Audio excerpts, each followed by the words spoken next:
Aloha and welcome to the East Oahu Realty Report, third quarter 2015. If we look at the big picture, we can see that house prices in the United States rose 5.4% through the second quarter of 2015, year over year. This is the fourth consecutive year of price increases with a seasonally adjusted index. Colorado and Nevada lead the nation with double-digit price appreciation again for the second quarter in a row, while the state of Hawaii was fourth in the nation. Hawaii saw an increase of about 10%. The city and county of Honolulu is up about 5% year over year and remains strong in price appreciation. Honolulu is ranked 93rd in the nation after cities like number 1, Reno, Nevada, up 15%, and Port St. Lucie, Florida, up about 13%. If we look at the nation's financial stress index in the third quarter, it is at negative 0.7 points. You can see we are down from the index's highs of nearly 6 points during the last recession, highlighted in red. In September, most of the supply indicators increased, from active and new listings to months supply. However, months supply of inventory on the market remains around 3 months for both categories, which is historically still low and considered a seller's market. When home inventory is around 3 months, historically, this corresponds with double-digit price appreciation. Through the first 3 quarters of 2015, closing volume was up about 5% for both categories. There were almost 2,600 single-family homes and 3,800 condominiums sold. About 12% of these single-family homes closings were below $500,000, demonstrating that there are options at all price points in the market. Over time, we can see the peak and trough pattern that demand follows. If we overlay months supply on this demand chart, we can see the inverse relationship between supply and demand over the last 27 years. Currently, supply is low and demand is high. The effect of this low supply and high demand is likely what is putting upward pressure on median sales price. In September, prices rose about 8% for single-family homes and 6% for condominiums year over year. Single-family homes reached a new record high of $730,000. Projections through 2018 are that with an average of 4% growth, we could reach $757,000 for single-family homes and $415,000 for condominiums. Pending sales is a count of the properties that have offers accepted on them in a given month. In September, they were up about 8% for single-family homes and 11% for condominiums. Days on market is a good measure of market velocity, or how quickly homes are selling. In September, market velocity decreased for single-family homes and increased for condominiums. Single-family homes sold 5% slower and condominiums sold 17% quicker year over year.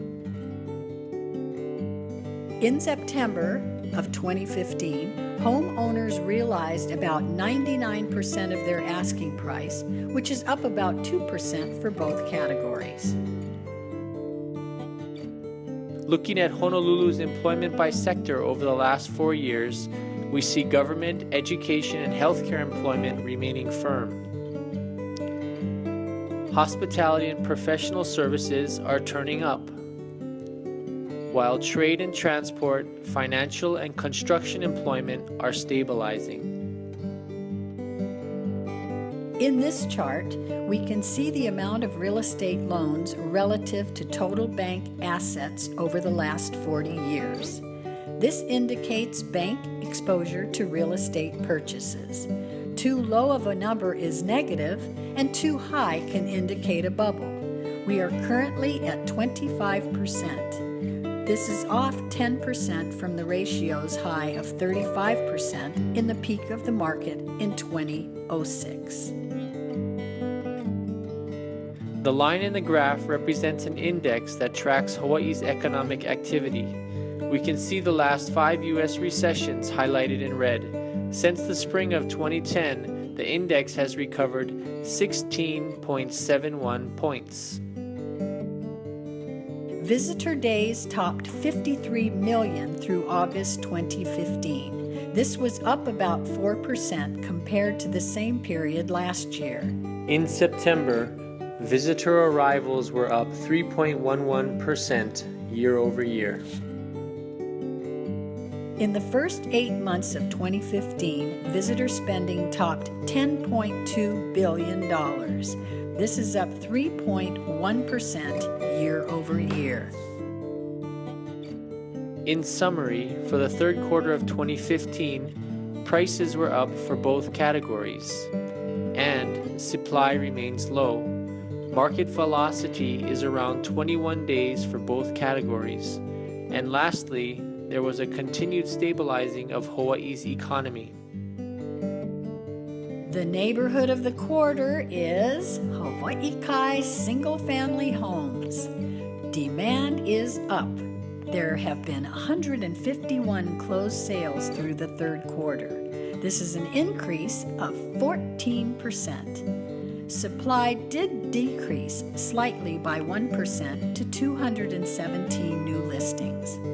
This high demand and decreased supply through the third quarter of 2015 may have caused Hawaii Kai's median price to rise 17% for single-family homes.